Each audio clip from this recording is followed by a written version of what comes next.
Hello students, आज हम सर्वोच्च न्यायालय के बारे में पढ़ेंगे। सर्वोच्च न्यायालय को न्यायपालिका भी कहा जाता है और जो अपने भारत देश की न्यायपालिका है वो एकीकृत तरह की न्यायपालिका है। एकीकृत से अभिप्राय है कि सुप्रीम कोर्ट यानी कि सर्वोच्च न्यायालय, हाई कोर्ट, उच्च न्यायालय, डिस्ट्रिक्ट कोर्ट, जिला न्यायालय, इन तीनों तरह के न्यायालयों में एक ही तरह की न्याय प्रणाली कार्य करती है, इसलिए इसको एकीकृत न्यायपालिका भी कहा जाता है। और दूसरा नाम है इसका स्वतंत्र न्यायपालिका। स्वतंत्र न्यायपालिका इसको क्यों कहा जाता है? क्योंकि जो हमारी न्यायपालिका है उसके ऊपर किसी का भी दबाव नहीं है, वो स्वतंत्र रूप से कार्य करती है। इसलिए हमारी जो न्यायपालिका है उसके दो नाम रखे गए हैं, एकीकृत न्यायपालिका और स्वतंत्र न्यायपालिका। अब देखिए, जो सर्वोच्च न्यायालय है उसका वर्णन भाग 5 में और अनुच्छेद 124 से 147 के बीच में मिलता है। भाग 5 में और अनुच्छेद 124 से 147 के बीच में मिलता है। जो सर्वोच्च न्यायालय है वो भारत शासन अधिनियम 1935 की संघीय न्यायपालिका का प्रतिरूप है, या यूं कह लें कि भारत शासन अधिनियम 1935 में संघीय न्यायपालिका का वर्णन मिलता था और उसी का प्रतिरूप सर्वोच्च न्यायालय है, या अब उसे सर्वोच्च न्यायालय के नाम से जाना जाता है।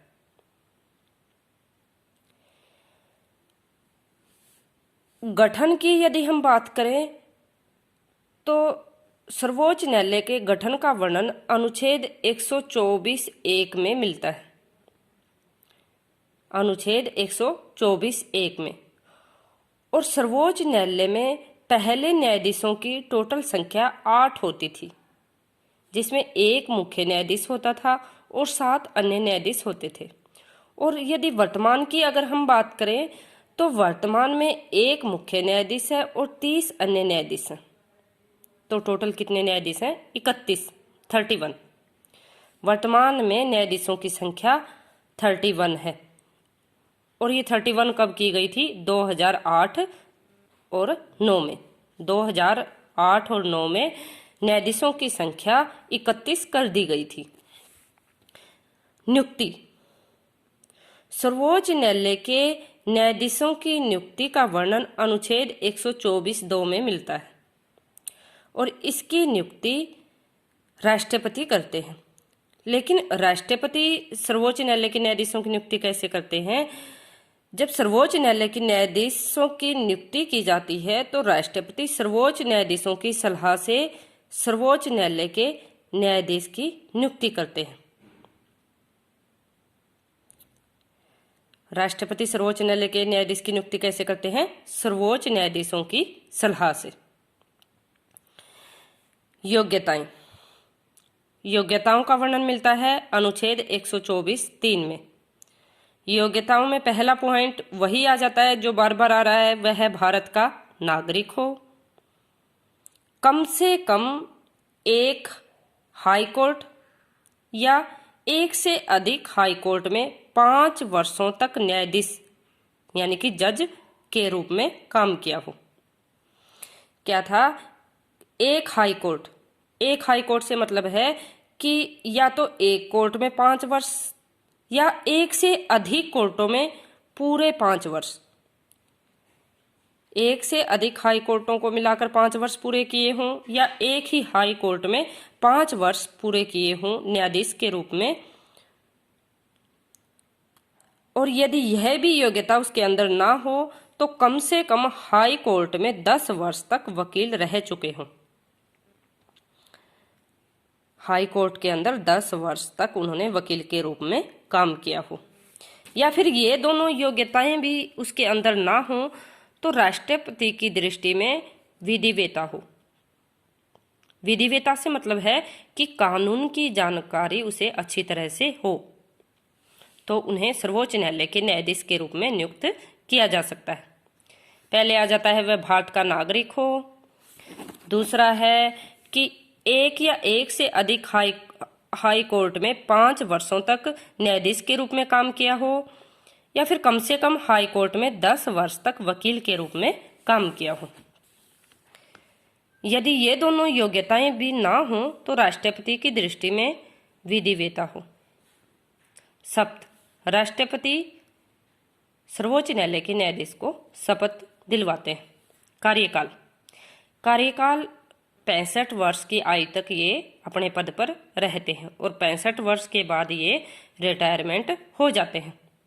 इनकी मिनिमम आयु नहीं होती है, मैक्सिमम आयु इनकी पूछी जाती है, इसलिए मैक्सिमम आयु होती है इनकी 65 वर्ष। 65 वर्ष तक ही ये अपने पद पर कार्य कर सकते हैं।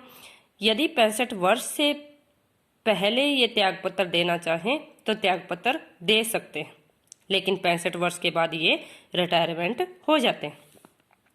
त्यागपत्र ये राष्ट्रपति को देते हैं। और हटाने की प्रक्रिया लगभग इनकी राष्ट्रपति जैसी ही है, परंतु इसमें महाअभियोग शब्द का प्रयोग नहीं किया जाता। प्रक्रिया राष्ट्रपति जैसी ही रहती है, परंतु महाअभियोग का प्रयोग नहीं किया जाता।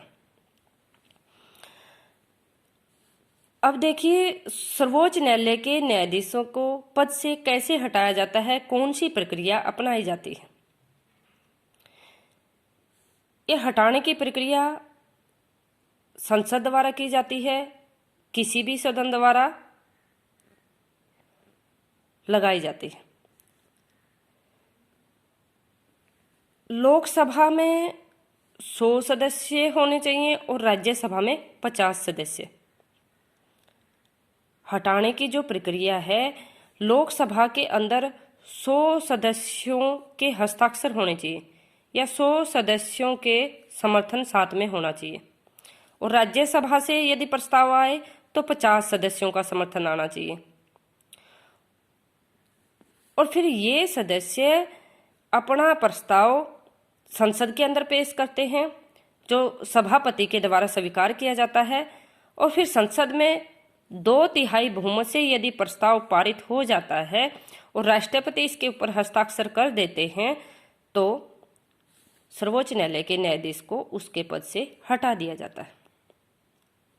हटाने की प्रक्रिया एक बार दोबारा देख लें कि जो हटाने की प्रक्रिया है वो संसद में चलती है, दोनों सदनों में चलती है, चाहे लोकसभा हो चाहे राज्यसभा में। यदि लोकसभा में होती है तो 100 सदस्यों का समर्थन होना चाहिए, और यदि राज्यसभा में होती है तो 50 सदस्यों का समर्थन होना चाहिए। और फिर ये अपना प्रस्ताव संसद के अंदर पेश करते हैं, जो सभापति के द्वारा स्वीकार किया जाता है, जो इन्हें ये देखता है कि साबित कदाचार और असमर्थता यदि न्यायाधीश के अंदर पाई जाती है तो यह प्रस्ताव संसद के अंदर पेश किया जाता है और 2/3 बहुमत से पारित किया जाता है। और फिर राष्ट्रपति इसके ऊपर यदि हस्ताक्षर कर देते हैं, सर्वोच्च न्यायालय के न्यायाधीश के विरुद्ध कदाचार या असमर्थता पाई जाती है तो राष्ट्रपति के हस्ताक्षर के बाद सर्वोच्च न्यायालय के न्यायाधीश को उनके पद से हटा दिया जाता है। इस तरह से आपको यहाँ तक यह अच्छी तरह से याद करना है और लिखना है। कल हम इसकी शक्तियों के बारे में पढ़ेंगे। Thank you.